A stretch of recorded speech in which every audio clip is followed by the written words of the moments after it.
Boker Tov, we are at the famous Pasuk, La Yehudim Hayta Ora V'Simcha V'Sason Vikar, Perek Chet, Pasuk Tet Zayin. For the Jews, there was light and happiness, Simcha and Sason, Vikar and Kavod and honor.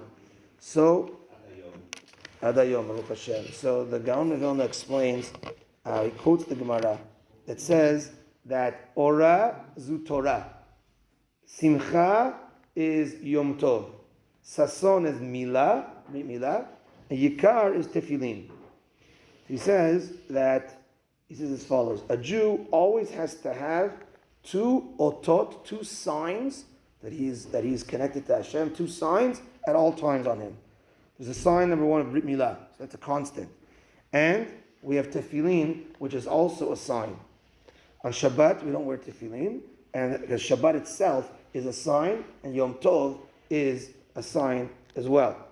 So he says that's what's going on over here, that we were going to be eradicated, and now these signs were strengthened because the edict of Haman was erased. Now these signs were strengthened. The sign of Torah, which is a constant, meaning you're supposed to have two signs all the time. So a person says, okay, I have the covenant of Torah with me. That's in addition to Torah, which is a constant, you're supposed to have the two signs, Brit Milah and Milah, Brit Milah and Tefillin, Brit Milah and Shabbat or Yom Tov. Okay? If they're signs, it's got to be visible to you.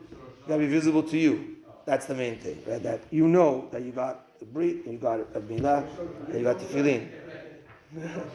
So anyways, the Rashet Tevot, the first letter of these words, Ora, Simcha, Sason, Yekar, is the gematria of Torah as well. That at the end it's all Torah. The Aleph, Shin, and Yud is 611 gematria of Torah.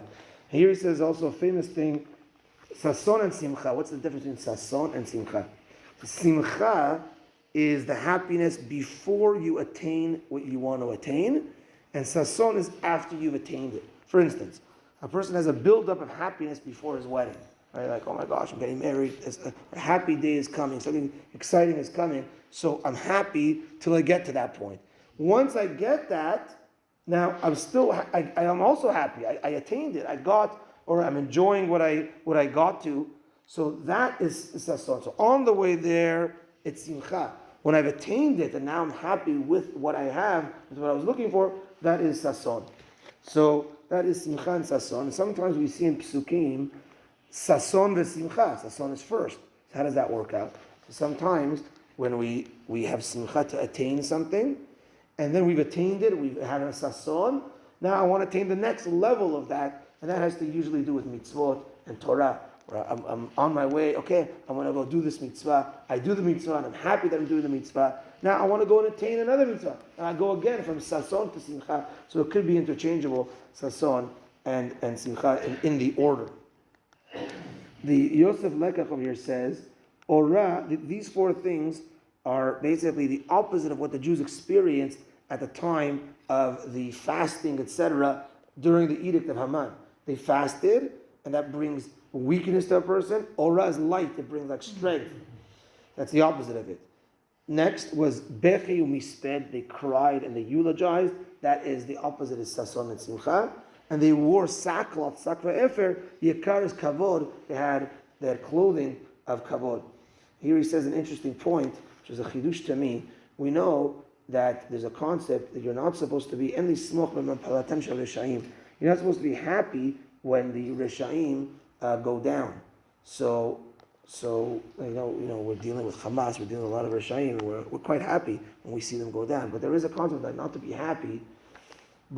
But he brings a pasuk that says, Ba'avod Reshaim rina, but when Reshaim are erased, are eradicated, then there is happiness there.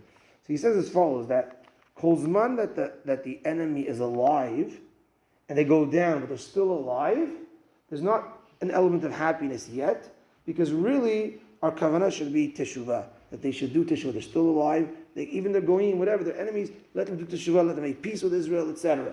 But if they get dead, if they die as an enemy, then there's a happiness there.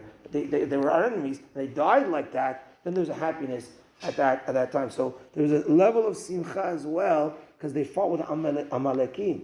At the end of the day, we're going to see it. That's why there's happiness because they fought with the Amalekim that came to fight, and when they killed them, don't be happy till they die, basically, right? And then they're still, yeah. So, but like, even if they go down, if they're still alive, you can't be happy. But if they're dead, then they're happy. And here, just to end off, the Gaon Vilna says that Mordechai over here, because of the level that he got to, was mekayem what it says in the pasuk Heved Gevir le'achecha. There are times where Yaakov is going to be above Esav, and here Yaakov, which is Mordechai, is above Esav, which was Haman. Do you have a question?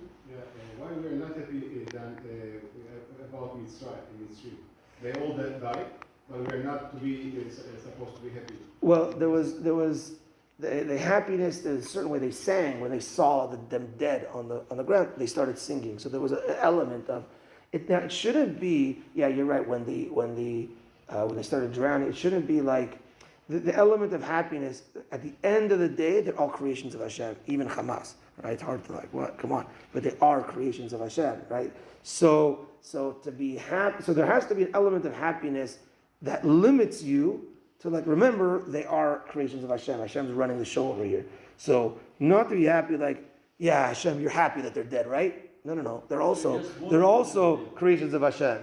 They're pawns in order to get Hashem to from Hashem. They're messengers, etc. And that's their destiny is to be our enemies. We have to do teshuvah, etc. That gets the whole philosophical thing over here. But there's a simcha to a limit, remembering that at the end of the day they are creations of Hashem, and there's a limit there.